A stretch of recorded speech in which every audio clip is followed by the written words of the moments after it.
Welcome to Premier Football Chat. Just going to drop a quick review on the games that took place over the weekend, and yeah, don't forget to hit that like button and subscribe, and a massive thank you to everyone who's done that so far.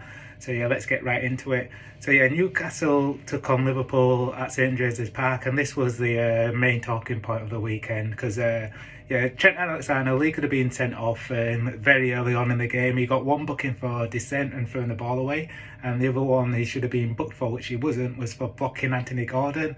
And again, that guy Trent, he's been highlighted for his defensive fragilities throughout the few years now. He's very good going forward, very good on the ball, we all know that, but defensively he's not the greatest, and it showed. So yeah, he miscontrolled the ball, Anthony Gordon raced clear, and Anthony Gordon's super fast. Like, I think he clocked one of the fastest times in the Premier League, it might have been last season actually. Yeah, so he raced clear through, and he beat Alisson one-on-one. Alisson's exceptional one-on-one, but yeah, Anthony Gordon got the better of him on this occasion. And yeah, Van Dijk got sent off, so yeah, he got the straight red. Last man clattered through the Newcastle attacker. Jamie Carragher, what are you on about? Oh, he wasn't sure if it was a clear goal scoring opportunity. He clattered through his sack, man. What are you on about? You're just being a bit biased there. I like Jamie Carragher, but on that occasion, he's just been a bit biased. Clear red card. Yeah, and then Newcastle had a chance through Almiron. He had a few chances. Main one was when he hit the post. That was unlucky, but he had a couple where he should have scored, to be honest. Alisson made a great save from him as well, to be fair. And Darwin Nunez. So if you've been watching the channel before, you know I dropped a video as well saying that Darwin Nunez needs a big season. I think he'll come good, and the reason why I always said that he'd come good is because even though he gets like memed a lot, everyone takes the mick out of him, he gets a lot of chances and he's always involved and he's always causing defenders problems. And if you're getting chances and you're missing them, eventually you will start scoring again.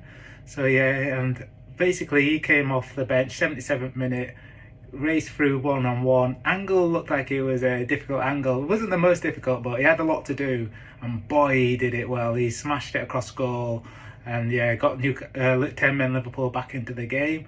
And then wow, yeah, the ball came off Botman, and then he couldn't get it, clear his lines. He was kind of unlucky, I felt. A lot of people said he should have done better, but yeah, again, similar angle. Darwin Nunez just slammed it home, and then yeah, Liverpool fans went crazy, man. And for me, other team that impressed me personally was West Ham. They got a nice little 3-1 win away at Brighton. They only won 3 games on the road last season.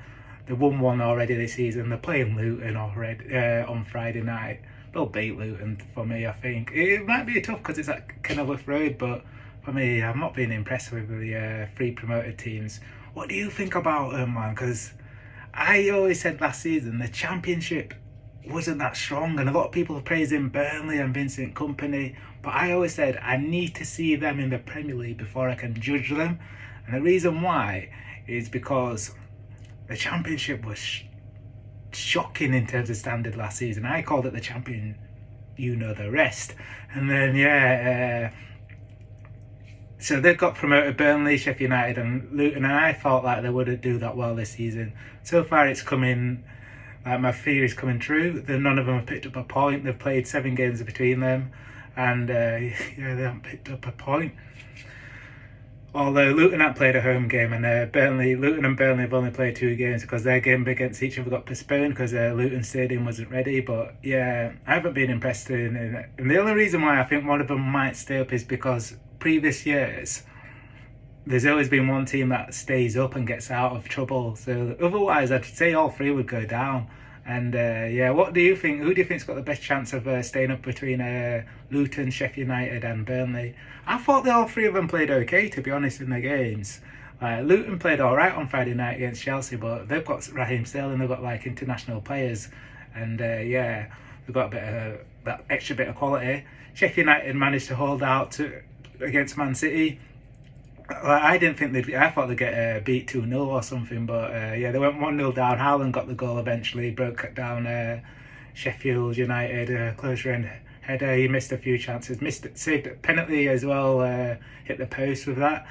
And yeah, it looked like Sheffield United were going to get a point through a Kyle Walker mistake. What was he doing with that back heel? He's just giving his old hometown club a favour there. And then, yeah, they looked like it was going to be 1-1. And then Sheffield United, all they had to do is shepherd it out. But obviously Kyle Walker was just like making sure he wanted to return for his mistake. Got in there. Ball came to Rodri. He's just clutch, man. And then he rifled home to give Man City the 2-1 away win. So they got off the hook there for me. Another game as well, that took place where it was between Arsenal and Fulham. So that one was a good game. Fulham got off to a very good start, 1-0 up, got the goal, and Arsenal came back 2-1. Saka scored a penalty, and Fabio Vieira looked really good as well, and he was really good in this game. Nketiah scored as well, and then Fulham got a equaliser through Paulinho to make it 2-2. Arsenal haven't looked that strong at the moment, so it's just going to take a while for them with this new system. I'm not sure about it, to be honest. Like Thomas Partey at right back, just put Ben White there. He was good last season. And then I don't know what's going on with Gabriel. I've heard rumours that he might be leaving, so that's why he's been left out. It looks like they've had a fallout, so it's hard to say like who's in the right and in the wrong. But from the outside looking in, I just think Gabriel and Saliba had a great partnership last season. Just start them both. I think it just looks like from the outside looking in, he's just overcomplicating things. Tottenham look good as well. 2-0 win away at Bournemouth. With James Maddison. Who do you think's had a better season so far? Very early days. Maddison or James Ward-Prowse.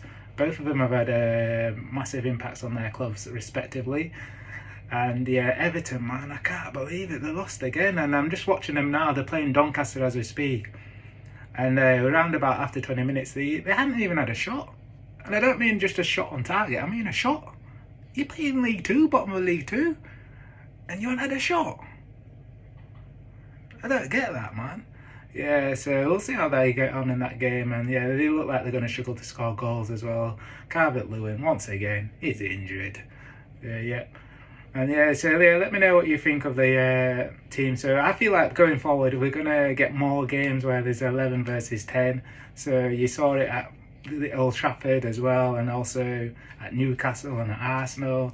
A lot of the teams are like getting going down to 10 men these days. So teams are going to have to. I think teams might get better with 10 men as well. Start learning to adjust to playing with 10 men.